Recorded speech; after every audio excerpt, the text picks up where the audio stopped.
సాక్ష్యం చెప్పమన్నాను. అయ్యో ఎన్నో బాధలు పడి చెప్పడానికి నాకు భయమేస్తుంది. ఏడు చెప్పడం అనుకుంటాను. దేవాకు దేవుడి కూడా కాలాశించి మంచి జ్ఞానం ఇచ్చి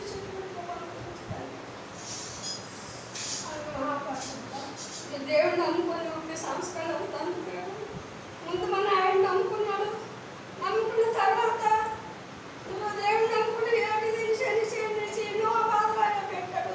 పొద్దున ఆయన అనుష్ఠానం తర్వాత దేవుడు నమ్ముకుంటే తెలపడు రాము ధర్మ వాళ్ళు ప్రార్థన చేసుకుంటే వాళ్ళ దగ్గరికి ఏడు సచ్చిన వాళ్ళు నాకు మసాలా వేసుకుని ప్రార్థన చేసుకుంటాను. నన్ను ఇదండి వాళ్ళకి అమ్మ పోతుందండి అడిదండి. అని తర్వాత కొన్నాళ్ళ పోతే నువ్వే నమ్ముకుంటావని అనేవారు.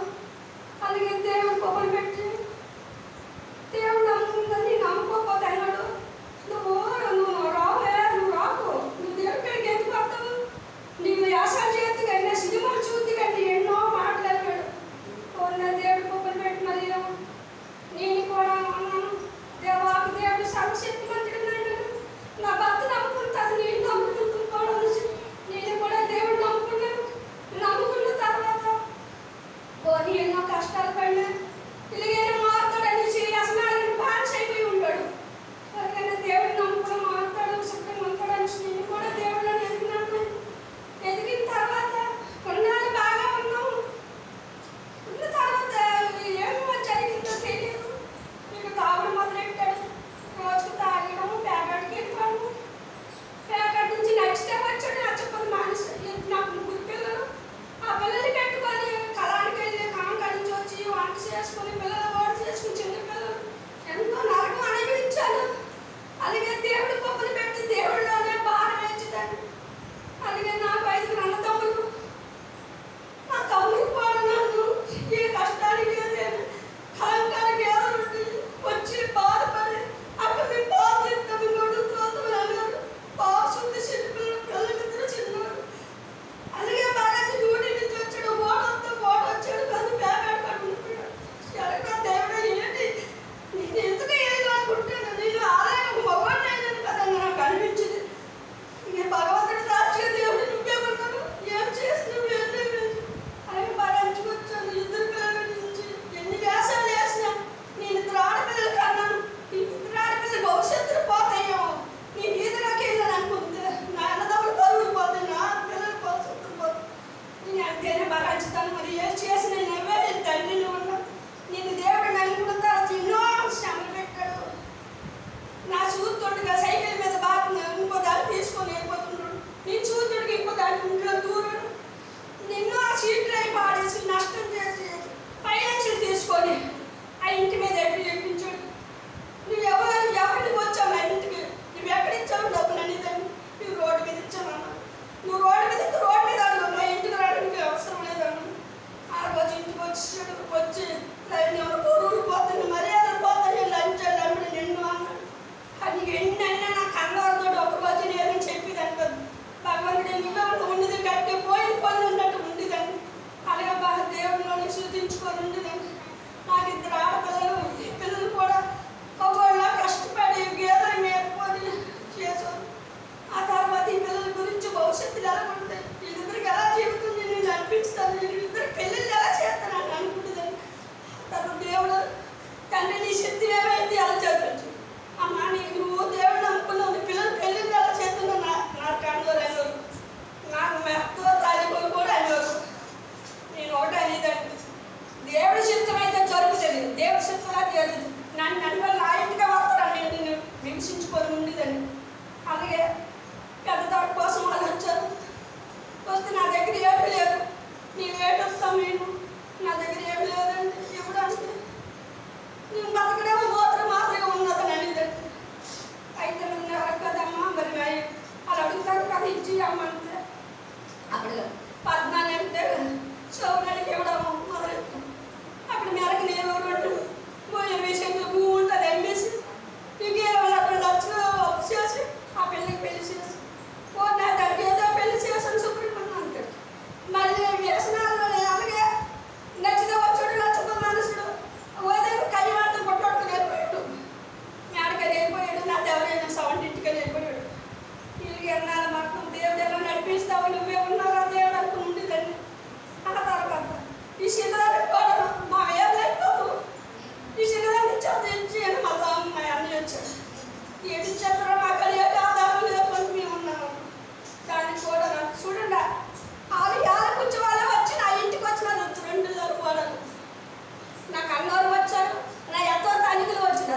తీసుకెళ్తే హాస్పిటల్లో తీసుకెళ్ళిన తర్వాత డాక్టర్ అన్నాడు ఇతనికి వేయాల్సి వచ్చింది. అప్పుడు చెప్పలేక బాగా అన్నీ చెప్పారు. అవి ఎవడేటో అవుతుంది అన్నాను.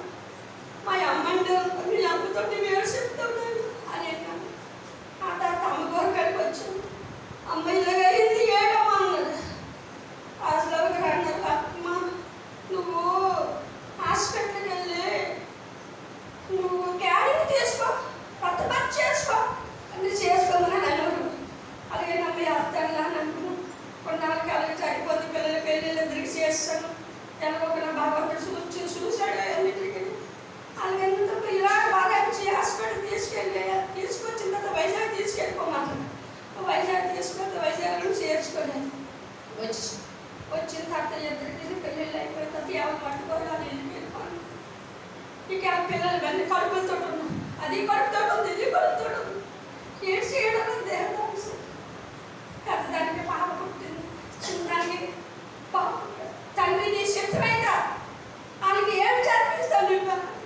అలాగే దేవుడు వాళ్ళిద్దరికి కూడా ఇద్దరు మేనల్లుడికి తమ్ముడికి ఇచ్చిన ఇద్దరు బాగా చూసుకొని బాగా అన్యాయంగా శుభ్రంగా ఉన్నారంటే ఈ రోజుకి.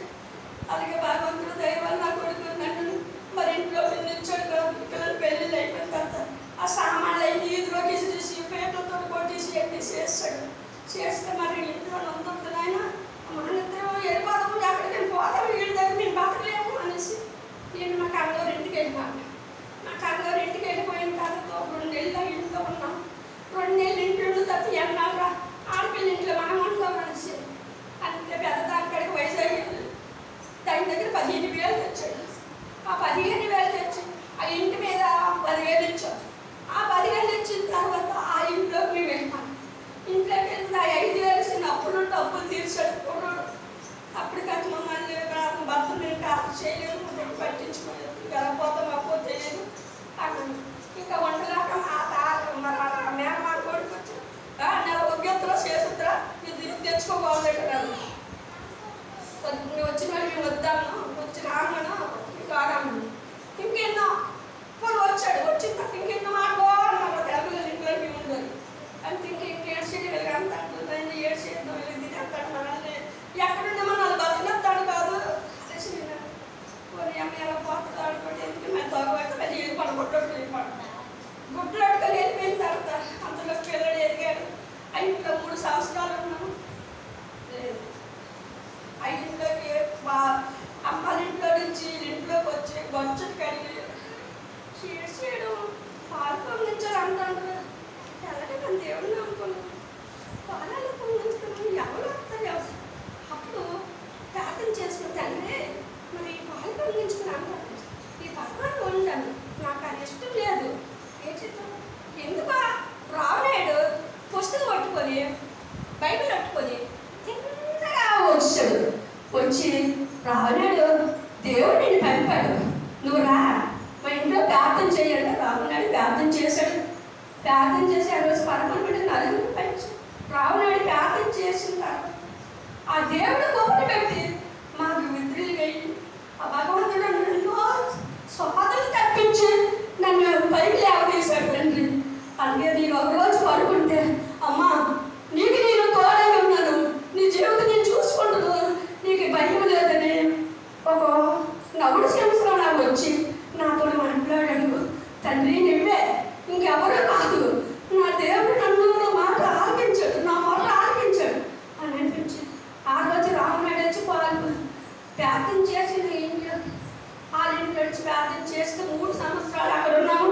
3 సంవత్సరాలు ఉన్న తర్వాత మేము ఇక్కడికి పెళ్ళి కావాలంటాడు.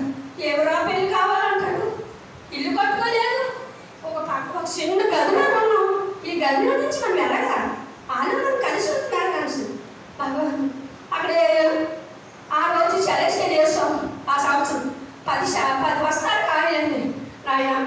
ఈ 10 బస్తాల కాయలను అమ్మిద్దాం మాయకి చెప్తాను అన్నయ్య మాకు ఎక్కడో జాగు చూడు మేము ఇల్లు కట్టుకోతాం, మేము మన ఆ ఇంట్లోకి వెళ్తాం, వాళ్ళ దగ్గర నేను భరించలేదు అనేసి అంటే అలాగా 6,000 వచ్చాయి.